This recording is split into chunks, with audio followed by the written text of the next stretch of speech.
الحمد للہ وکفی وسلام علی عبادہ الذین اصطفی اما بعد۔ پارہ نمبر 21،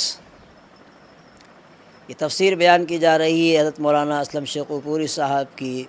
تفسیر خلاصۃ القرآن سے۔ سورہ عنکبوت کا جو حصہ 21ویں پارے میں ہے، اس کے اہم مضامین تو یہ ہیں کہ 21ویں پارے کی پہلی آیت جو کہ حقیقت میں عنکبوت کی آیت نمبر 45 ہے، اس میں کتاب اللہ کی تلاوت اور نماز کی پابندی کا حکم دیا گیا ہے۔ نماز کا فائدہ یہ بتایا گیا ہے کہ یہ بے حیائی اور بری باتوں سے روکتی ہے، اور حقیقت وہی ہے جو حکیم و خبیر ذات نے بیان فرمائی ہے۔ جب شرائط و آداب کا لحاظ رکھتے ہوئے نماز کی ادائیگی کی جاتی ہے تو اس کے ثمرات و نتائج ضرور حاصل ہوتے ہیں، پھر وہ نمازی اور معاصی کے درمیان رکاوٹ بن جاتی ہے کہ جب اللہ تعالیٰ نے فرما دیا کہ نماز بے حیائی اور بری باتوں سے روکتی ہے تو یقیناً روکتی ہے، پھر کیا وجہ ہے کہ ہم نماز بھی پڑھیں اور بے حیائی اور بری باتوں سے نہیں رکتے؟ تو پھر مسئلہ یہی ہے کہ کہیں نہ کہیں ہماری نماز میں یا طہارت میں کوئی خرابی پیش آ رہی ہے۔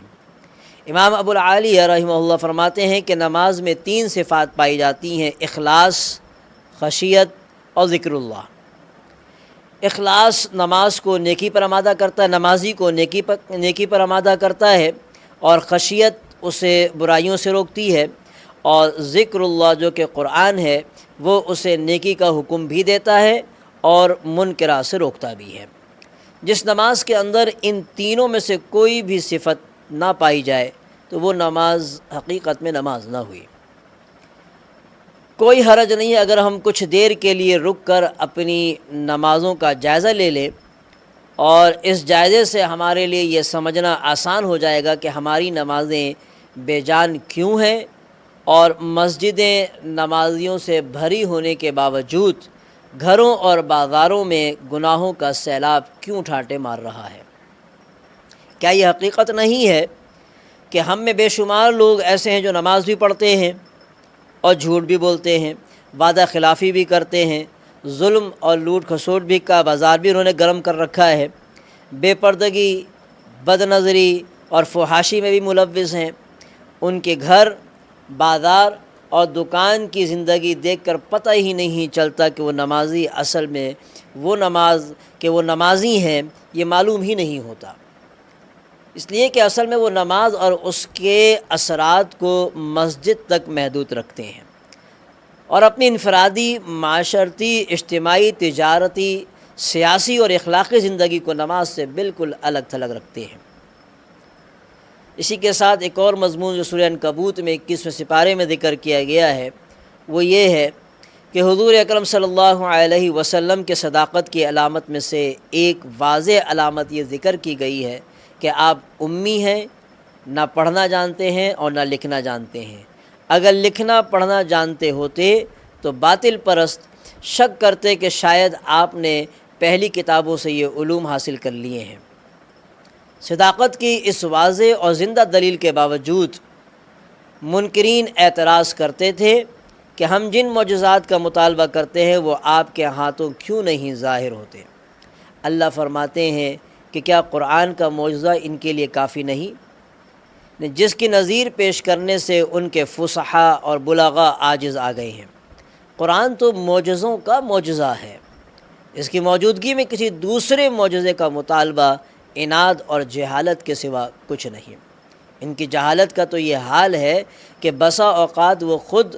عذاب کا مطالبہ بھی کرنے لگتے ہیں۔ قرآن کل بھی معجزہ تھا اور آج بھی معجزہ ہے، لیکن قرآن نے جو علمی اور سائنسی انکشافات کیے تھے، عرب کے بدو اور عجم کے دانشور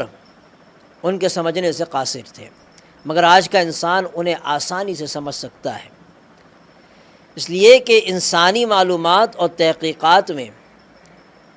جوں اضافہ ہوتا جائے گا، قرآن کریم کی اعجازی شان اتنی ہی نمایاں ہوتی جائے گی۔ کہنے کا مقصد یہ ہے کہ قرآن کا معجزہ ہونا کل کے مقابلے میں آج زیادہ واضح ہے اور آسانی سے سمجھ میں آ سکتا ہے۔ ہو سکتا ہے کہ کل کے عربوں کو تو قرآن کا معجزہ ہونا آسانی سے سمجھ میں آ جاتا ہو، مگر عجمیوں کو کچھ مشکل پیش آتی ہو۔ مگر اشاعت علم کے اس دور میں کیا عرب اور کیا عجم اور کیا ہندی اور کیا یورپی، ہر شخص اس کے اعجاز کا اعتراف کرنے پر اپنے آپ کو مجبور پاتا ہے۔ شرط صرف یہ ہے کہ اسے پڑھے اور اس میں غور و فکر و تدبر کرے۔ تیسری بات جو یہاں ذکر کی گئی سورہ عنکبوت میں، وہ یہ ہے کہ عناد والے لوگ، ان کا حال بیان کرنے کے بعد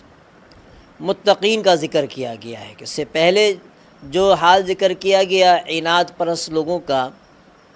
اور عناد پسند لوگوں کا، تو اس کے بعد متقین کا حال ذکر کیا گیا، اور انہیں رب العزت نے ہجرت اور دین کی راہ میں آنے والے مصائب پر صبر کی تلقین کی ہے۔ جو لوگ ترک وطن کرتے ہیں انہیں معاشی ضروریات کی فکر یقیناً لاحق ہوتی ہے کہ پردیس میں گھر کا چولہا کیسے جلے گا، اس لیے تسلی دیتے ہوئے فرمایا گیا کہ جو اللہ کمزور جانوروں کو رزق دیتا ہے وہی تمہیں بھی دے گا، اس لیے ہجرت کی صورت میں تمہیں فقر سے ڈرنے کی کوئی ضرورت نہیں۔ اور یہ بھی کہا گیا ہے اس صورت کے اندر کہ اس صورت کی آخری آیت میں پوری صورت کا خلاصہ اللہ تعالیٰ نے بیان کر دیا ہے، اور وہ یہ فرمایا کہ جو لوگ ہمارے لیے مجاہدے کرتے ہیں ہم انہیں ضرور اپنے راستے دکھاتے ہیں، اور بے شک اللہ نیکوکاروں کے ساتھ ہے۔ تو جو لوگ اللہ کو راضی کرنے کے لیے اپنے نفس و شیطان اور دشمنان دین کے ساتھ جہاد کرتے ہیں تو اللہ تعالیٰ انہیں دنیا اور آخرت میں سعادت کی راہ تک پہنچنے کی توفیق عطا فرما دیتے ہیں۔ سورہ عنکبوت کے بعد 21ویں سپارے کے اندر سورہ روم ہے۔ یہ سورہ روم مکی ہے اور اس میں 60 آیات اور 6 رکوع ہیں۔ قرآن کریم کے وجوہ اعجاز میں سے ایک اہم وجہ اس کی پیشن گوئیاں بھی ہیں، اور اس سورت کے شروع میں ایک پیشن گوئی یہ مذکور ہے جو بعد میں حرف بحرف سچی ثابت ہوئی، اور وہ پیشن گوئی رومیوں کے غالب آنے کے بارے میں تھی۔ اس پیشن گوئی کا پورا ہو جانا انتہائی غیر معمولی اور غیر عادی واقعہ تھا، کیونکہ جس وقت قرآن نے یہ خبر دی تھی تو اس وقت ایرانی رومیوں پر پوری طرح چھائے ہوئے تھے۔ رومی مقبوضات اور نو آبادیاں یکے بعد دیگرے ایرانیوں کے ہاتھوں آتے جا رہے تھے، اور اس وقت رومی سلطنت زندگی اور موت کی کشمکش کے اندر مبتلا تھی۔ سرحدی حالات کے علاوہ اندرونی حالات بھی انتہائی ابتر تھے۔ پورے یورپ میں غدر مچا ہوا تھا، اور رومیوں کا بادشاہ ہرقل زوال کی تیز آندھیوں کے سامنے بے بس ہو کر ہر ذلت اور پسپائی سے سمجھوتا کر چکا تھا۔ چونکہ ایرانی مشرک اور آتش پرست تھے جبکہ رومی خدا پرست تھے، اس لیے مشرکین مکہ اپنے ہم مذہبوں کی غلبہ کی خبریں سن کر خوشی سے بگلے بجاتے تھے۔ ان مخدوش حالات میں قرآن نے پیشن گوئی کی کہ 9 سال کے اندر رومی ایرانیوں پر غالب آ جائیں گے۔ یقیناً مشرکین نے قرآن کے اس اعلان اور اطلاع کا خوب مذاق اڑایا ہوگا، لیکن ٹھیک 9 سال کے اندر قرآن مجید کی یہ عظیم الشان پیشن گوئی پوری ہو کر رہی، اور رومیوں نے ایرانیوں کے جاہ و جلال کو اپنے پیروں تلے رون ڈالا اور سلطنت ایران کے قلب میں رومی جھنڈا نصب کر دیا۔ تو یہ مذکورہ پیشن گوئی کے علاوہ جو اہم مضامین اسی سورہ روم کے اندر بیان کیے گئے ہیں وہ یہ ہے کہ ایک تو یہ بیان کیا گیا کہ سورہ روم اس مارکے کی حقیقت بتاتی ہے جو حزب الرحمن یعنی رحمان کی جماعت اور حزب الشیطان یعنی شیطان کی جماعت کے درمیان قدیم زمانے سے جاری ہے۔ کفر و ایمان اور حق و باطل کے درمیان یہ مارکہ اس وقت تک جاری رہے گا جب تک کہ فیصلے کا دن نہیں آ جاتا۔ اس دن نہ صرف یہ کہ مارکہ ختم ہو جائے گا بلکہ دونوں جماعتوں کو بھی الگ الگ ٹھکانوں پر پہنچا دیا جائے گا۔ ارشاد باری تعالیٰ ہے کہ جس دن قیامت برپا ہوگی وہ الگ الگ فرقے ہو جائیں گے، اہل ایمان کو جنت میں جگہ دی جائے گی اور کافروں کو جہنم میں ٹھکانہ دیا جائے گا۔ دوسرا مضمون یہ بیان کیا گیا ہے سورہ روم میں کہ اللہ تعالیٰ نے اس صورت میں اپنے وجود اور عظمت و جلال کے 7 دلائل ذکر فرمائے ہیں۔ اول یہ کہ اللہ تعالیٰ ایک چیز کو اس کی ضد سے پیدا کرتا ہے۔ زندہ اور مردہ ایک دوسرے کی ضد ہے، لیکن وہ اپنی قدرت کامل سے نطفہ سے زندہ انسان اور انڈے سے بچہ اور بیج سے درخت اور اس کے برعکس بھی پیدا کرتا ہے۔ دوسرا یہ کہ اس نے انسان کو بے جان مٹی سے پیدا کیا۔ انسان سے مراد یا تو حضرت آدم علیہ السلام ہے جو مٹی سے ہی پیدا کیے گئے تھے، یا ہر انسان کیونکہ اس کی غذائی اور جسمانی ضرورت مٹی ہی سے پیدا ہوتی ہے۔ اور تیسری دلیل یہ دی گئی کہ میاں بیوی کے درمیان ایسی محبت پیدا کر دیتا ہے کہ یوں محسوس ہوتا ہے کہ وہ ایک دوسرے کے جسم کا حصہ ہیں، حالانکہ بعض اوقات شادی سے پہلے ان کا آپس میں کوئی تعارف نہیں ہوتا۔ اور چوتھی دلیل یہ دی کہ اس نے ارض و سما کو اور جو کچھ اس کے اندر ہے اس کو پیدا کیا، اور انسانوں کی زبانیں اور رنگ مختلف بنائے۔ کسی کی زبان عربی ہے تو کسی کی فارسی اور انگریزی، تو کوئی فرانسیسی بولتا ہے تو کوئی اور اردو یا جاپانی اور دوسری زبانیں جو ہے وہ بولتا ہے، اور کسی کا رنگ کالا ہے، گورا ہے، سرخ ہے، مختلف رنگ اس نے بنائے ہیں۔ اور پانچویں دلیل یہ دی کہ وہ رات اور دن میں نیند کے ذریعے انسان کو سکون عطا کرتا ہے، اور انسان کا جسم ایک ایسی مشین ہے جسے اگر مشاغل کے ہجوم میں وقفہ سکون نہ ملے تو یہ مشین خراب ہو جاتی ہے۔ اور چھٹی دلیل یہ دی گئی کہ آسمان پر بجلی چمکتی ہے جس سے دل میں خوف پیدا ہوتا ہے اور امید بھی، پھر بارش برستی ہے تو مردہ زمین زندہ بن جاتی ہے۔ اور ساتویں دلیل یہ دی گئی کہ ارض و سما کا مستحکم نظام وجود باری تعالیٰ کی زندہ دلیل ہے۔ آسمان کی چھت کسی ستون کے بغیر کھڑی ہے، اور اس کے مدار میں ستارے جو ہے وہ دوڑ رہے ہیں، مگر نہ اضطراب ہے نہ شور، اور یوں ہی زمین مسلسل حرکت کر رہی ہے، مگر اس کے سینے پر بسنے والوں کو اس کا احساس تک نہیں ہے۔ تیسرا مضمون اس سورہ روم میں یہ بیان کیا گیا ہے کہ یہ سورت بتاتی ہے کہ ہر زمانے میں اللہ کا یہ دستور رہا ہے کہ وہ حق کو باطل پر غلبہ عطا کرتا ہے۔ اگر کہیں اہل حق مغلوب ہوں تو انہیں اپنا محاسبہ کرنا چاہیے کہ کہیں ایسا تو نہیں کہ انہوں نے باطل کے طور طریقے اپنا لیے ہوں اور باطل پرستوں نے حق کے بعض اصول اختیار کر لیے ہوں۔ اور چوتھا یہ کہ اس صورت میں متعدد ایسے تکوینی دلائل اور مشاہد مذکور ہیں جو اللہ کی عظمت و قدرت کی گواہی دیتے ہیں۔ سورت کے اختتام پر ان کفار مکہ کا ذکر ہے جو مردوں کی طرح تھے، نہ تو آیات الہیہ کو سنتے تھے اور نہ دیکھتے تھے، اور نہ ہی ان میں غور و فکر کرتے تھے، اور نہ ہی اس کا اثر قبول کرتے تھے۔ ارشاد ہوتا ہے کہ اور ہم نے لوگوں کو سمجھانے کے لیے اس قرآن میں ہر طرح کی مثال بیان کر دی ہے، اگر تم اگر ان کے سامنے کوئی نشانی پیش کرو تو یہ کافر کہہ دیں گے کہ تم جھوٹے ہو۔ سورہ روم یہاں ختم ہوئی، اس کے بعد سورہ لقمان ہے۔ سورہ لقمان مکی ہے، اس میں 34 آیات اور 4 رکوع ہیں۔ اس سورت کی ابتدا نبی کریم صلی اللہ علیہ وسلم کے دائمی معجزہ یعنی قرآن کی عظمت کے بیان سے ہوئی ہے، جو کہ ہدایت کا ربانی دستور ہے۔ اس کے بارے میں انسان 2 فریقوں میں تقسیم ہو گئے ہیں۔ ایک فریق مومنین کا ہے جو اس صحیفہ ہدایت کی ہر بات کی تصدیق کرتا ہے، اور دوسرا فریق کافروں کا ہے کہ جو اس کی آیات سن کر بربنائے تکبر منہ موڑ لیتے ہیں، گویا کہ انہوں نے کچھ سنا ہی نہیں۔ اس کے بعد باری تعالیٰ نے اپنی قدرت اور وحدانیت کے 4 دلائل دیے ہیں۔ پہلی دلیل یہ کہ اس نے آسمانوں کو بغیر کسی ستون کے پیدا کیا ہے، حالانکہ اس میں روشن ستارے بھی ہیں، شمس و قمر بھی ہیں، سیارے اور کہکشائیں بھی ہیں۔ فلکیات کی دنیا اتنی وسیع ہے کہ یہ زمین جس پر ہم زندگی بسر کر رہے ہیں، اس کی حیثیت اس کے مقابلے میں وہی ہے جو ایک ذرے کی پوری کائنات کے مقابلے میں حیثیت ہے۔ دوسری دلیل وہ پہاڑ ہیں جنہیں زمین کا توازن برقرار رکھنے کے لیے اللہ نے گاڑ رکھا ہے۔ اگر پہاڑ نہ ہوتے تو یہ زمین ہوا اور پانی کی وجہ سے ادھر ادھر حرکت کرتی رہتی۔ اور تیسری دلیل،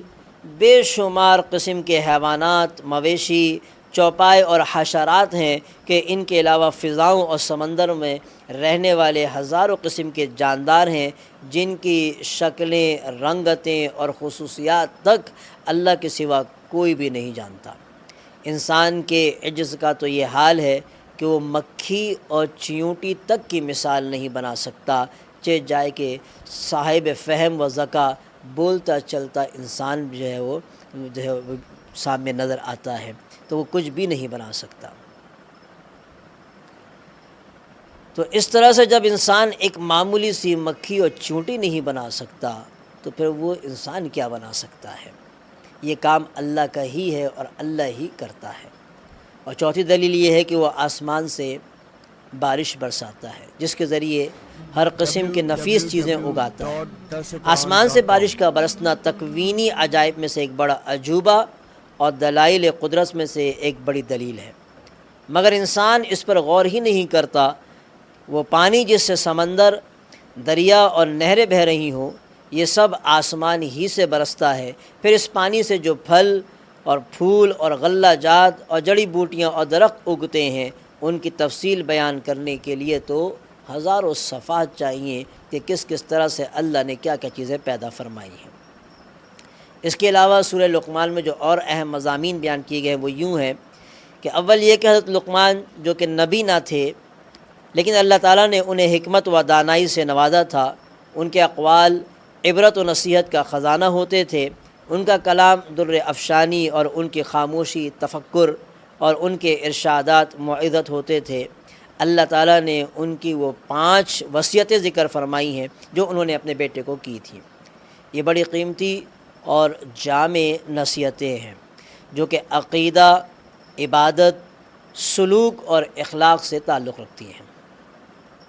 پہلی وصیت یہ کہ اے بیٹا اللہ کے ساتھ شرک نہ کرنا، کیونکہ شرک بہت بڑا ظلم ہے اور اس کا انجام تباہ کن ہے۔ اس کے بعد خود اللہ تبارک و تعالی والدین کے ساتھ اس نے سلوک کا حکم دیتے ہیں۔ اور دوسری وصیت آخرت کے بارے میں ہے کہ جس کا خلاصہ یہ ہے کہ اللہ کے علم سے کوئی چیز مخفی نہیں، گناہ چھوٹا ہی کیوں نہ ہو اور کیسی پوشیدہ جگہ پر ہی کیوں نہ کیا گیا ہو، اللہ تعالیٰ اسے قیامت کے دن لے کر آئے گا۔ اور تیسری وصیت اللہ کی طرف توجہ کے بارے میں ہے کہ اللہ کی طرف توجہ کی کئی صورتیں ہیں، بیان کی گئی ہیں، یعنی نماز کو کامل طریقے سے ادا کر لو تو یہ بھی اللہ تعالیٰ کی طرف توجہ ہے، اور لوگوں کو ہر خیر کی دعوت دو اور ہر شر سے منع کرو اور مصائب اور ابتلا میں جو ہے وہ صبر کیا کرو۔ اور چوتھی وصیت میں اپنے بیٹے کو تکبر اور فخر سے منع فرمایا۔ اور پانچویں وصیت میں بیٹے کو اخلاق کریمہ کی طرف متوجہ کیا،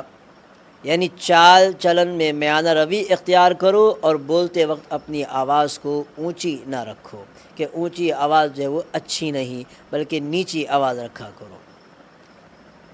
اور اس کے بعد ایک مضمون بیان کیا گیا کہ مشرکین کی تردید ہے کہ وہ توحید کے دلائل کا مشاہدہ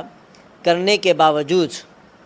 شرک پر اصرار کرتے ہیں، حالانکہ اگر خود ان سے سوال کیا جائے کہ آسمانوں اور زمینوں کو کس نے پیدا کیا تو وہ بھی اللہ کے خالق ہونے کا اقرار کرتے ہیں۔ سورت کے اختتام پر بتایا گیا ہے کہ 5 چیزوں کا علم صرف اللہ کے پاس ہے: قیامت کب آئے گی، بارش کہاں اور کتنی برسے گی، شکم مادر میں بچہ کن اوصاف کا حامل ہے، اور انسان کل کیا کرے گا، اور موت کب اور کس جگہ آئے گی۔ ان 5 چیزوں کا علم اللہ کے سوا کسی کو نہیں۔ ان 5 مغیبات کو رسول اللہ صلی اللہ علیہ وسلم نے غیب کی چابیاں قرار دیا ہے۔ اس کے بعد سورۃ السجدہ ہے۔ یہ سورہ سجدہ مکی ہے، اس میں 30 آیات اور 3 رکوع ہیں، اور اس سورت میں جو اہم مضامین بیان ہوئے وہ یوں ہیں کہ پہلا یہ کہ سورت کی ابتدا میں قرآن کی حقانیت کا بیان ہے کہ جس کا اعجاز واضح ہے، اس کی صداقت کے دلائل روشن ہیں، اور اس کا انداز بیان انسانی کلام سے بالکل الگ ہے، لیکن اس کے باوجود کفار مکہ حضور اکرم صلی اللہ علیہ وسلم پر تہمت لگاتے تھے کہ آپ نے یہ کلام خود گھڑ لیا ہے۔ یہ صورت اللہ کی وحدانیت اور اس کی قدرت کے دلائل بیان کرتی ہے، یعنی آسمان اور زمین کو اسی نے پیدا کیا اور ہر کام کی تدبیر وہی کرتا ہے۔ پانی کے ایک حقیر قطرے سے انسان کو اس نے تخلیق کیا۔ شاید انسان اپنی تخلیق کے مراحل کے بارے میں غور و فکر ہی نہیں کرتا کہ اس نے کیسے مٹی سے پانی اور نطفہ سے لوتھڑا اور لوتھڑے سے بوٹی اور بوٹی سے پھر ہڈی تک مراحل طے کیے، اور پھر کیسے انتہائی پرکشش صورت اور متناسب قد و قامت والا انسان بن گیا۔ اور اس کے بعد تیسرا مضمون یہ ذکر کیا گیا کہ یہ صورت مجرموں اور مومنوں دونوں کا حال بتلاتی ہے کہ مجرم قیامت کے دن سر جھکائے کھڑے ہوں گے، ان پر ذلت چھائی ہوئی ہوگی، وہ آرزو کریں گے کاش ہمیں دنیا میں لوٹا دیا جائے تو ہم نیک اعمال کریں۔ اور دوسری طرف مومنین کے بارے میں بتلایا گیا ہے کہ وہ دنیا میں اللہ کے سامنے جھکے رہتے تھے، راتوں کو ان کے پہلو بستر سے جدا رہتے تھے، وہ اللہ کے عذاب سے ڈرتے بھی ہیں اور اس کی رحمت کی امید بھی رکھتے ہیں، اور علاوہ ازیں اللہ کے دیے ہوئے اموال کو اللہ کی رضا میں، اللہ ہی کی راہ میں جو ہے وہ خرچ کرتے ہیں۔ اور ان کے بارے میں فرمایا گیا ہے کہ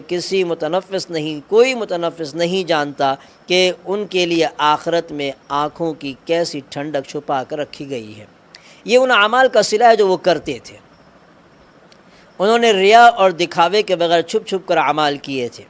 اللہ تعالیٰ نے ان کے لیے ایسی نعمت چھپا کر رکھی ہیں جو کسی کے حاشیہ خیال میں بھی کبھی نہیں آئیں گی۔ ویسے بھی جنتوں کی نعمتوں کی صحیح حقیقت کسی کی سمجھ میں آ ہی نہیں سکتی۔ دنیا کی نعمتیں آخرت کی نعمتوں کے ساتھ صرف لفظوں میں مشترک ہیں، حقیقت کے اعتبار سے ان کے درمیان زمین اور آسمان سے بھی زیادہ کہیں فرق ہے۔ سورت کے اختتام پر حضرت موسیٰ علیہ السلام کو تورات دیے جانے کا ذکر ہے، جو کہ اس بات پر تنبیہ ہے کہ حضرت محمد صلی اللہ علیہ وسلم اور حضرت موسیٰ علیہ السلام کی رسالت میں مشابہت پائی جاتی ہے۔ اس کے بعد 21ویں سپارے میں سورۃ الاحزاب ہے۔ یہ سورہ احزاب مدنی ہے، اس میں 73 آیات اور 9 رکوع ہیں۔ اس سورت میں 3 موضوعات سے بحث کی گئی ہے، یعنی اجتماعی آداب، تشریعی احکام اور بعض غزوات کا بیان، مثلا غزوہ احزاب اور غزوہ بنی قریظہ، اور ان دونوں غزوات میں منافقین کی حالت اور ان کا کردار بیان کیا گیا ہے۔ جو اس کے اہم مضامین ذکر کیے گئے ہیں اس میں اول یہ کہ پہلی 2 آیتوں میں اپنے نبی کے واسطے سے نبی کو امت کو ایسے 4 امور کا حکم دیا گیا ہے جو حقیقت میں فلاح اور سعادت کے عناصر ہیں۔ پہلا یہ کہ اللہ سے ڈرتے رہیں، دوسرا یہ کہ کافروں اور منافقوں کی آراء کی اتباع نہ کریں، اور تیسرا یہ کہ وحی الہی کی اتباع کرتے رہیں، اور چوتھا یہ کہ اللہ پر اعتماد اور بھروسہ کریں۔ یہاں یہ نقطہ ملحوظ رہے کہ اللہ تعالیٰ نے پورے قرآن میں کہیں بھی آقا نامدار حضور نبی کریم صلی اللہ علیہ وسلم کو یا محمد کہہ کر نہیں پکارا، اور یہاں بھی یا ایھا النبی کہہ کر خطاب کیا گیا ہے، جبکہ دوسرے انبیاء کو یا آدم، یا نوح، یا موسیٰ، یا زکریا کہہ کر خطاب کیا گیا ہے۔ دوسرا مضمون یہ بیان کیا گیا ہے کہ زمانہ جاہلیت کے بعض معتقدات اور عادات کی تردید کی گئی ہے کہ کچھ زمانہ جاہلیت کے ایسے اعتقاد تھے، ایسے عقیدے تھے اور عادت تھی، اس کی کچھ تردید کی گئی ہے، جن میں سے ایک بعض عقلی اعتبار سے باطل تھیں اور بعض شرعی اعتبار سے قوی بھی تھیں۔ تو یہاں آیت میں 4 میں 3 جاہلانہ خیالات اور تصور کی جو ہے وہ تصورات کی تردید کی گئی ہے آیت نمبر 4 میں۔ ان میں پہلا تو یہ ہے کہ ان کا یہ خیال تھا کہ بعض لوگوں کے سینے میں 2 دل ہوتے ہیں۔ جو زیادہ ذہین آدمی ہوتا تھا اس کو سمجھتے تھے، اور زیادہ ذکی آدمی ہو جس کا حافظہ بڑا تیز ہو وہ سمجھتے تھے کہ اس کے سینے میں 2 دل ہیں۔ اس خیال کے رد میں فرمایا گیا کہ اللہ نے کسی بھی آدمی کے پہلو میں 2 دل نہیں بنائے۔ دل تو بس ایک ہی ہوتا ہے، یا اس میں ایمان ہوگا یا کفر ہوگا۔ ایک ہی دل میں کفر اور ایمان دونوں جمع نہیں ہو سکتے۔ اس سے ان منافقین کی تردید بھی ہو گئی کہ جنہوں نے کفر اور ایمان کے درمیان ایک تیسرا درجہ نفاق کا بھی تجویز کر رکھا تھا۔ اور دوسرا جاہلی اظہار یہ تھا کہ اگر کوئی اپنی بیوی کو یوں کہہ دیتا کہ تم میرے اوپر ایسی ہو جیسے میری ماں کی پشت، تو ایسا کہتا تو ان الفاظ کے کہنے سے اس کی بیوی ہمیشہ کے لیے اس پر حرام ہو جاتی تھی، یہ ان کا اپنا خیال تھا۔ لیکن قرآن نے بتایا کہ کفارہ دینے سے بیوی حلال ہو جائے گی۔ پھر اس کے مسائل اور بھی ہیں جو فقہ میں ہیں اور علماء سے معلوم بھی کیے جا سکتے ہیں۔ اور تیسرا یہ کہ اسلام سے قبل منہ بولے بیٹے کا حکم حقیقی بیٹے جیسا ہوتا، قرآن نے اس غلط تصور کی بھی تردید کی ہے۔ اور چوتھا اس کا یہ بیان کیا گیا کہ جب متبنہ یعنی منہ بولا بیٹا کے تصور کی تردید ہو گئی اور بتا دیا گیا کہ حضور اکرم صلی اللہ علیہ وسلم حضرت زید بن حارثہ رضی اللہ عنہ کے حقیقی والد کا حکم نہیں رکھتے، تو پھر یہ اعلان کیا گیا کہ آپ کی ابوت ساری امت کے لیے عام ہے اور آپ کے ازواج مطہرات ساری امت کی روحانی مائیں ہیں، ان کا ادب و احترام واجب ہے اور ان کے ساتھ نکاح کرنا حرام ہے۔ اس کے بعد 19 آیات میں غزوہ احزاب اور غزوہ بنی قریظہ کی تفصیل ہے۔ غزوہ احزاب شوال 5 ہجری میں پیش آیا ہے، جب مشرکین کے 10 یا 15 ہزار جنگجوؤں نے مدینہ کا محاصرہ کر لیا، اور یہ جنگجو مختلف قبائل سے تعلق رکھتے تھے، یہود بنی نذیر اور یہود بنی قریظہ، جن کے ساتھ مسلمانوں کا صلح بھی ہو چکا تھا اور ایک دوسرے کے دشمن کے ساتھ تعاون نہ کرنے کا معاہدہ تھا، تو انہوں نے اس معاہدے کی کھلم کھلا خلاف ورزی کی، اور ابو سفیان جو مشرکین مکہ میں سے تھے اور مکے سے آئے تھے ان کے ساتھ جو ہے وہ تعاون کیا۔ مسلمان صرف 3000 تھے، اور اس جنگ کے اندر رائے ہوئی کہ کس طرح سے جنگ کی جائے، تو صحابہ میں حضرت سلمان فارسی رضی اللہ عنہ کی رائے پر عمل کرتے ہوئے مدینہ کے شمال مغرب میں جہاں سے دشمن کے حملہ آور ہونے کا خطرہ تھا خندق کھودی گئی، اس لیے اس جنگ کو غزوہ خندق بھی کہا جاتا ہے۔ اور احزاب اس لیے کہتے ہیں کیونکہ جس لشکر نے مدینہ پر چڑھائی کی تھی اس میں مختلف جماعتیں اور قبائل شریک تھے، تو ان جنگجوؤں نے تقریباً 1 ماہ تک مدینہ کا محاصرہ کیے رکھا، اور اللہ تعالیٰ جب کسی سے کام لینا چاہتا ہے تو اللہ کسی ایک سے بھی کام لے لیتا ہے۔ تو اللہ تعالیٰ نے پھر نعیم بن مسعود غطفانی ان کی کوششوں سے جو ہے اللہ نے اسی سے کام لیا، اور ان کی کوششوں سے یہود اور قریشی اور غطفانی لشکر کے درمیان جو وہ پھوٹ پڑ گئی، اور اللہ کی طرف سے انہی دنوں طوفانی آندھی آ گئی کہ سخت سردی کا موسم تھا، تو سخت برفانی آندھی آ گئی جس کی زد میں آ کر ان کے خیمے اکھڑ گئے، جانور بدک گئے اور ان کے عزائم پست ہو گئے۔ پھر قریش اور غطفان اور دوسرے قبائل اپنے مذموم مقاصد کی تکمیل کے بغیر ہی راہ فرار اختیار کر گئے۔ ابو سفیان اور ان کے حمایتوں کے چلے جانے کے بعد مسلمانوں نے بنی قریظہ کا محاصرہ کر لیا اور انہیں ان کی عہد شکنی کی عبرتناک سزا دی۔ اللہ تعالیٰ نے مذکورہ آیات میں ان دونوں غزوات کا حال اور منظر بیان کیا ہے اور مسلمانوں کو بشارت سنائی ہے کہ عنقریب انہیں مزید فتوحات حاصل ہوں گی۔ چنانچہ مسلمانوں نے نہ صرف فارس اور روم بلکہ 20 ملک اور سینکڑوں شہر فتح کیے، اور انشاءاللہ تعالیٰ قرآن کے ساتھ تعلق مضبوط اور دل میں ایمان راسخ ہو جانے کے بعد پورے عالم کو فتح بھی کریں گے۔ تو یوں رب تعالیٰ کی یہ پیشن گوئی پوری ہو کر رہے گی کہ میں نے اپنے آخری رسول کو اس لیے بھیجا ہے کہ دین اسلام کو تمام ادیان پر غالب کر دیا جائے۔ یہ غلبہ یقینی ہے اور کسی صاحب ایمان کو اس میں شک نہیں ہونا چاہیے۔ بظاہر حالات مخالف ہیں، لیکن جب اس پیشن گوئی کے پورا ہونے کا وقت آئے گا تو حالات بھی موافق ہو جائیں گے اور وہ افراد بھی مہیا ہو جائیں گے جو اپنے اخلاق و اعمال کے اعتبار سے پہلی صدی کے مسلمانوں کی یاد تازہ کر دیں گے، اور اس میں شک نہیں کہ موجودہ دور کے مسلمان ایمان، اعمال، اخلاق اور معاملات و کردار کے اعتبار سے فاتح عالم بننے کی صلاحیت نہیں رکھتے، لیکن کیا اسلام اور قرآن بھی یہ صلاحیت نہیں رکھتے؟ رب کعبہ کی قسم، ان کے اندر عالم کو اور فاتحین عالم کو فتح کرنے کی پوری صلاحیت ہے، اور کون و مکان کے مالک کی قسم دنیا یہ نظارہ بہت جلد دیکھے گی کہ مسلمان غالب ہوں گے اور دنیا کے اندر قرآن کا نظام نافذ ہوگا۔ وآخر دعوانا ان الحمد للہ رب العالمین۔ www.